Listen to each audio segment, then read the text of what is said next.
I am so excited to have Crystal on today. Crystal got serious about her financial journey about 2 years ago when she decided to take stock of what was important in her life. And what does she want? She wants time and the choice to spend her time exactly as she wants to, which is when Crystal and her husband got serious about creating a plan to be financially free and retire early. I cannot wait for you to hear the steps Crystal is taking and how you can follow in her footsteps too. Crystal, welcome. Thank you so much for joining me today. Thank you for having me. I'm excited to be here. So, Crystal, what was your wake-up call that you needed to start approaching your finances a little differently? So honestly, it was when I was a kid. I grew up in a family where we looked like we were rich on the outside. We had a lot of things, a lot of toys. My dad ran a company and we didn't actually have the money. So I remember all too often sitting in the kitchen with my mom and her just like her head in her hands and just being stressed out because we didn't have the money to pay for the things that we had. As a kid, it like stayed with me for my whole life. Like I just knew that that was not how I was going to live and how I wanted to raise my kids differently. And I didn't want to live with that kind of stress. Hey, that is a great goal, to not live with the kind of stress of like finances are so stressful when they're not in line with where you want them to be. And that stress permeates absolutely every part of your body and every part of your life when you can't stop thinking about, oh, how am I going to pay off my debt? How am I going to get ahead? How am I going to do any of this stuff? What was the aha moment about 2 years ago that propelled you to change your financial situation? So it's actually been a long journey. It's been like years and years of me wanting to make changes, but it was one of those things where I didn't know anyone around me. Like my parents were in debt. My husband's family was in debt too. So when I met him, like we kind of had a very similar situation when we were kids. And so we didn't know people that were wealthy. And so it really was like college for me when I started kind of being around stuff like around people who had more money. And it just kind of opened my eyes to like, oh, there's a different way of living. It doesn't have to be this way. I just never had the confidence to actually go out and make any changes. I had a retirement account when I was 20. Like I knew about all of that. My mom taught me how to save, but I just didn't really know about investing. So I was one of those that just was like, well, I know I need to have a retirement account. So I started as a 19-year-old with a retirement account. I probably put, I don't know, $50 a month into that. But, it really grew. And it was nice to see that like as I got older. But I didn't do anything out of the ordinary when I was younger. But fast forward to 2 years ago, that's when I found BiggerPockets. Like that was where everything just clicked for me because I had the education at my fingertips and it just blossomed and I was able to finally make moves. Like I feel like all through my adult life, I always looked for ways of making more money or saving more or, a high yield savings account, like things like that. Like I had my hands in those types of things, but I never really knew about investing in real estate. I didn't really know about, being my own boss or anything like that. So 2 years ago, when I found BiggerPockets, I just dove into every podcast episode I could. I listened to you. I listened to Dave Meyer. I listened to David Green. I listened to everyone. And then I finally just got the experience and knowledge that I needed to just feel more comfortable with like actually jumping in and making moves. So surrounding yourself with people who you want to be like, people who are doing the things you want to do is so important. And when I discovered BiggerPockets, I think it was 11 years ago now, I was like, I can't believe this place exists. I can't believe there's a place where people are talking about real estate online.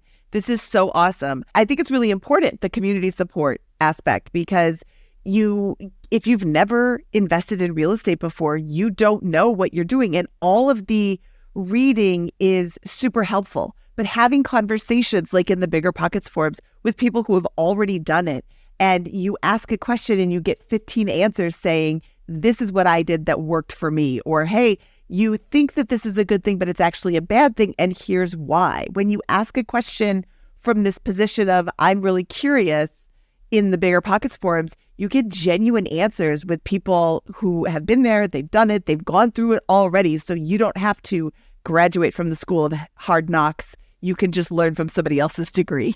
Yes, exactly. And it's kind of crazy because all of this time that we were fearful, we were just scared. We were scared to jump in. Everything actually was better. Like like interest rates were better, like prices were lower, all of this stuff that we ended up passing up in the real estate world. And then we jumped in when things were not so, not looking so good, but we were still able to have educated decisions because of everything we learned through BiggerPockets and all of the forums, all the reading. And it's so true. Like you can't apply, if you don't apply the knowledge, you never actually learn. So that's one of the things from Robert Kiyosaki's books that I've learned is just that the cone of learning is, you don't actually learn until you're doing it. And so we ended up buying, the cheapest properties in the outskirts of Detroit just because we were like, we have to get in somewhere and it's going to be really hard to push ourselves to go buy a $500,000 rental, So we were like, we're going to buy a $100,000 rental and see how it goes. And how did it go? We ended up going in with partners. So that was another way to kind of mitigate some of that fear that we had going in. And once I had read all the forums about, the Detroit and the suburbs of Detroit being like the cash flow market. And so when I first got started, I was like, I want the cash flow because I wanted 100 rentals at the time. I was like, I'm going to go in. I want to talk to these people that are getting 100 doors. Like that was my goal. And I was like, my first year, I'm going to do 5 properties. And we jumped in. I probably looked for like 2 months and we found an agent, an out-of-state agent. We never went to see the properties. And my agent was amazing, thankfully. But he, did the video tours for us. He helped us run numbers and we bought, our first property was $105,000. So we split that down payment between us and our partners, which was around $20,000. And my husband and I we decided at the time that we really wanted to get serious about this. And so we had all of our debt paid off. We had just paid off his like lifted truck. It was like a $35,000 truck that we owned outright. And so he was like, babe, I don't need this truck. Like, let's sell it. Yeah, he was like, let's sell this truck. I know. He's amazing. He got a little commuter car.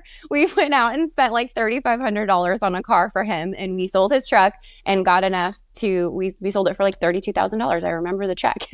And I took a picture of the truck and I was like, this is what's starting our journey. Like I tried to tell everybody because I'm like, this is what it's about. Like we don't need this, big, nice truck. We have a good family vehicle. You just drive back and forth to work. And so that propelled us. We were able to, use that for down payments on our first 2 properties in Michigan. And they've been great. Like we were nervous, people say, sometimes with the less expensive properties, you worry about the area and the tenants and just all the different things. And so far we have a great property management company that helps us because it's out of state. But yeah, we went in with partners on that. We've owned them for a little over a year. We bought the second one probably 3 to 4 months afterwards. So we just went one and we went right for another one. And that one was $91,000. It needs a little bit of work, but it was in great shape it's just not updated, but it was in great shape for a tenant. And we were the rent on those is so good for a $91,000 property. Our mortgage is like $500 a month. And the rent on them is between $1,200 and $1,300 a month. Oh my goodness. I know. Holy cow. So back when Josh and Brandon were doing the real estate podcast, they weren't fans of Detroit, but clearly the suburbs is where it's at. Yeah, it's just right outside of Detroit. If early retirement isn't the goal, what does financial freedom mean to you? I just would like to not have to answer to somebody else. So me and my husband. My husband's a fireman. And so we've always been like, this is a great career. He'll work 25 years and be able to get a pension, retire, do all of that. And by the time our kids go to college, we'll be able to go travel around with them or whatnot. But more and more, we're seeing firemen, ending up with cancer and other things. And, they have health issues because they don't get to sleep at night when they're at work. And there's a lot of things that are harder on their bodies. And so he's been on the job for, I think, 9 years now. And we're like, 16 more years is a long time. And, you're already feeling the effects of that in your 30s. I don't know how that's going to feel in your 40s and 50s. And so we've just decided that isn't what's important to us anymore. We just want to make enough money and be able to work for ourselves and then have our kids home as much as possible. We've talked about maybe even homeschooling, traveling the world with them and homeschooling them from afar. Like, we just want the options of being able to live as a family. Like, we've never been the ones that are wanting our kids to be at school full time, or we don't want to be away from each other full time. Like, we just want to live as a family and live comfortably. So we just really want the opportunity to be able to like bring in passive income through rentals. And then I just love to have new businesses. So I'm sure I'll have other businesses, but I want to be able to do them remotely, like work from afar, whether it's, referral type business with real estate, or I thought about digital creation and marketing that way and things like that too. So financial independence for me is really just about being able to bring our family together and go live our lives together and not have to answer to someone else and show up to a job and that type of thing. Why has real estate felt like the right investment vehicle over the stock market for you? I think just because for me, I've always been interested in real estate and I've always kind of started my education there. So I've had a long time to kind of educate myself in the real estate world. And so I know a lot more. I feel like the stock market for me is just a whole nother beast that I really don't know a lot about. And I have a great financial advisor, thankfully. So that's been something that I've just kind of been like, you know what, you handle this portion of things. Like, I definitely want money there. And we contribute to those accounts and things like that. But I just am like, you do this. When he starts talking options trading and all of that, I'm like, I don't know what any of this is. And I just don't have the capacity for it. So I'm like, I need to pick one thing that I can study and control myself and then let the professionals handle some of the others. I'm definitely the type of person that wants to know a little bit about everything. So I probably did at one point, like start dabbling and trying to learn the stock market. And you know what we did? We started doing stock market investing on our own for a while and we lost money because we didn't know what we were doing.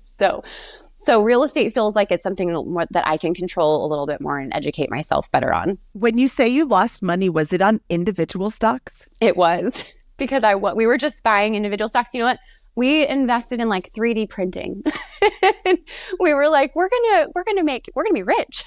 On the BiggerPockets Money podcast, we talk about a FI number, or the number that you're striving to get your net worth to so that you can then quit your job. Do you have a FI number yet? Do you have a savings rate goal, or is it just about cash flow? Yeah, we need to come up with a new number because when we started thinking about this a couple years ago, inflation wasn't quite as much of things weren't so quite inflated. So a couple years ago, we could have probably made it on $10,000 a month. But now, just a couple years into it, we're like, things are so much more expensive. And we're trying to be more cautious with health and food. And so we're spending more money on quality food and stuff like that. And so we have to like rebudget everything just within the last couple of years of how everything has changed so much. So now, we're looking at probably $20,000 a month income, which seems so much right now, but it's just because everything has changed so much. Everything is so much more expensive. And then we also want to make sure that, of course, we can manage all of our mortgages on all of the properties just in case we didn't have tenants and things like that. So there's a lot to take into that. But yeah, I think that number has doubled in just the last few years. So is that $20,000, does that include the mortgage payments on the rental properties? Yes.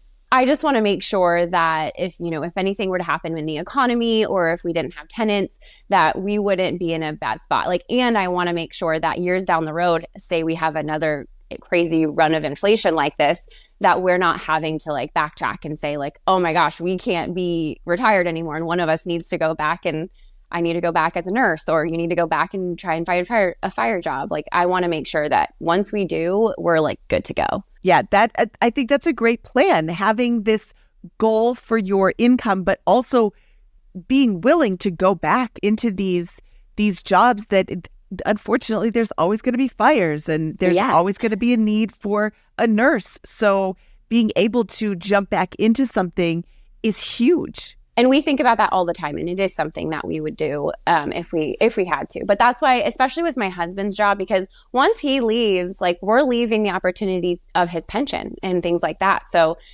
we need to make sure that we're 100% certain that we're going to be financially okay. So I think right now that $20,000 a month number is kind of where we would be in order for that to happen. Okay. And what are you investing in outside of real estate? I know our financial advisor, he does a lot of ETFs for us. To be totally honest, I don't know all of the different stocks that we own, but we have my husband has a 457, we have a 457, a 401k. The 457 plan is so amazing. It's traditionally for government employees like teachers and service.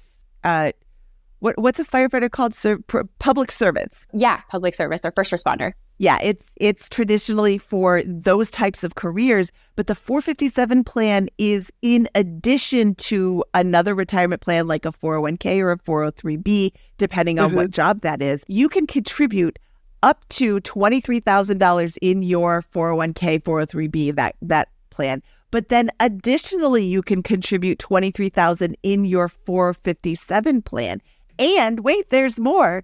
You can access the funds of the 457 plan without paying penalties on it as soon as you separate from the job. So your husband's a firefighter. If he wants to max out his 457 plan, you're reducing your taxable income while saving for the future, not even retirement, the future. And then as soon as he isn't a firefighter anymore, you can access those funds. You pay taxes on it, which you would always do, but you're not paying fees as opposed to the 403b, which is, and 401k, that kind of account, where you would pay fees in addition to the taxes. So the 457 plan is an absolute gift. I love that anybody who has it and takes advantage of it. I love that part of it. Amazing. I'm going to have to start contributing more to that one. Yes, absolutely. Look into that one more. No, that's amazing. But yeah, we have the 457, and then I have my 401k that I'm not contributing to anymore from when I was a nurse. And so that's just still being invested. And then we use our HSA account, which we maxed out. We just started to max that out. That's an awesome account because it is triple tax advantaged. Money Yes. going in, you don't pay taxes on. It grows tax-free. And then when you pull it out for qualified medical expenses, it's not taxed then either. It is fabulous.